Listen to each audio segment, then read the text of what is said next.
बच्चा जन्मते ही क्यों रोता है? सीरियसली, ये सवाल तो हर किसी के दिमाग में कभी ना कभी आता ही है। सबसे पहले ये सवाल है क्या? कभी गौर किया है, जैसे ही एक नन्हा सा बच्चा इस दुनिया में आता है, सबसे पहला काम रोना।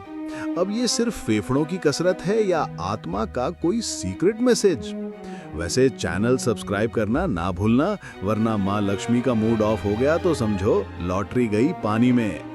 विज्ञान की नजर से फेफड़ों का ऑन स्विच। डॉक्टर लोग कहते हैं, जैसे ही बच्चा बाहर निकलता है, उसकी सांस की मशीन यानी फेफड़े पहली बार ऑन होती है। रोना जरूरी है, वरना फेफड़े खुलेंगे कैसे? डॉक्टर भी तब तक रिलैक्स नहीं होते जब तक बच्चा अपनी आवाज न निकाल दे।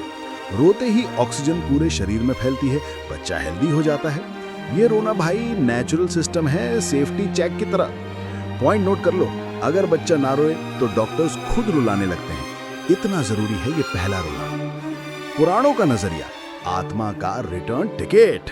विष्णु पुराण कहता है, आत्मा जब नया शरीर पकड़ती है तो पुराने जन्म की यादें, सुख दुख सब बैग में भरकर लाती है, और जैसे ही जन्म हुआ, माया का पर्दा गिर गया। पिछला सब भूल जाओ, अब नया लेवल शुरू। पहला रोना उस दर्द का इशारा है, जैसे ओह फिर से आना पड़ा। कुछ शास्त्र तो कहते हैं ये आत्मा की पुकार है, फिर से इस दुनिया में क्यों? आत्मा मोक्ष चाहती है, लेकिन जब तक छुट्टी नहीं मिलती ये चक्कर चलता रहेगा। एक्स्ट्रा फैक्ट, गर्भ में बच्चे को अपने सारे पिछले जन्म याद होते हैं, जैसे ही बाहर आया सब डिलीट। साइंस वर्सेस पुराण, दोनों का अपना टशन। साइंस बोले रोना बॉडी की जरूरत है, फेफड़े खुलते हैं, लाइफ चलती है। पुराण बोले रोना आत्मा का दर्द है, पुरानी यादें छूट रही, नया सफर शुरू। दोनों की लैंग्वेज अलग, बात एक ही, पहला रोना जरूरी है। बिना रोए बच्चा जिंदा नहीं, और बिना दर्द के आत्मा भी मस्त नहीं। आपकी राय, किसका है ज्यादा वजन? आपको क्या लगता है, ये रोना सिर्फ बॉडी की मशीनरी है या आत्मा का कोई मैसेज भी है इसमें? फिजिकल या स्पिरिचुअल, या दोनों का मिक्स पैकेज? मेरा दो टूक जवाब और थोड़ी क्रिएटिव राय। सच कहूं तो ये पहला रोना असल में लाइफ का अलार्म है, अब मैं आ गया, सब ध्यान दो। साइंस और पुराण दोनों मिलकर हमें जिंदगी के बारे में गहराई से सोचने पर मजबूर करते हैं।